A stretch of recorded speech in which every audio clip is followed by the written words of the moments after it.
Iran Israel युद्ध के चलते पश्चिम एशिया के हालात की वजह से तेल और गैस आपूर्ति पर असर पड़ रहा है। इसका नतीजा मार्केट पर भी दिखने लगा है, लेकिन इसके बीच एक और संकट गहरा है, उर्वरक आपूर्ति की कमी। अगर ये बाधा लंबे समय तक जारी रहती है तो दुनिया को खाद्य असुरक्षा और महंगाई का सामना करना पड़ सकता है। होर्मुज इफेक्ट। पश्चिम एशिया दुनिया का एक बड़ा उर्वरक उत्पादक क्षेत्र है। वैश्विक यूरिया निर्यात का लगभग 35% होर्मुज स्ट्रेट से होकर गुजरता है। इसी रास्ते से दुनिया का 45% सल्फर भी ट्रांसपोर्ट होता है। यूरिया सबसे ज्यादा इस्तेमाल होने वाला फर्टिलाइजर है, जिसकी वजह से दुनिया का करीब आधा अनाज पैदा होता है। होर्मुज पर ईरान की पहरेदारी के चलते शिपमेंट का आना जाना बंद है और हर बीतते दिन के साथ सप्लाई चेन टूट रही है। स्थिति बहुत ज्यादा गंभीर है। करीब 4 साल पहले जब यूक्रेन और रूस युद्ध शुरू हुआ था, तब भी इसी तरह की सिचुएशन बनी थी। उस वक्त दो बड़े झटके लगे थे। पहला, गेहूं की आपूर्ति में कमी और दूसरा, फर्टिलाइजर्स की कीमतों में तेजी से उछाल। यूक्रेन और रूस मिलकर गेहूं का करीब 30% ग्लोबल एक्सपोर्ट करते हैं, जिस पर उस समय एकदम से रोक लग गई थी। हालांकि तब जल्द ही रूस से दोनों चीजों का निर्यात जारी रहा।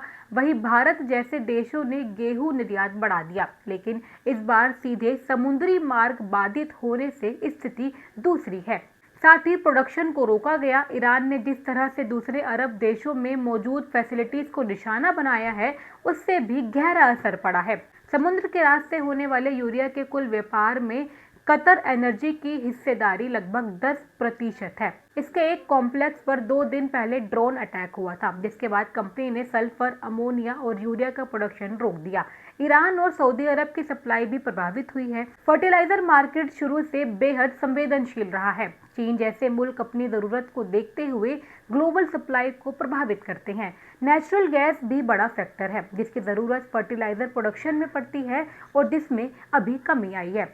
फसल पे कैसे असर पड़ता है इसका, इससे भी बात कर लेते हैं। भारत ने पिछले साल अप्रैल से नवंबर के बीच रिकॉर्ड 70 लाख टन यूरिया आयात किया था। देश अपनी जरूरत का करीब 40% फर्टिलाइजर पश्चिम एशिया से मांगता है, यानी उसके लिए स्थिति ज्यादा गंभीर है। अगर किसानों को समय से उर्वरक नहीं मिले तो असर पहली फसल के साथ ही नजर आने लगता है। विशेषज्ञों का अनुमान है कि उत्पादन 50% तक कम हो सकता है और इसके नतीजे युद्ध से ज्यादा भयावह होंगे। आप लोगों का इस बारे में क्या कहना है, कमेंट बॉक्स में जरूर लिखिएगा और ऐसी अपडेट के लिए देखते रहिएगा डिकोड विद नेहा।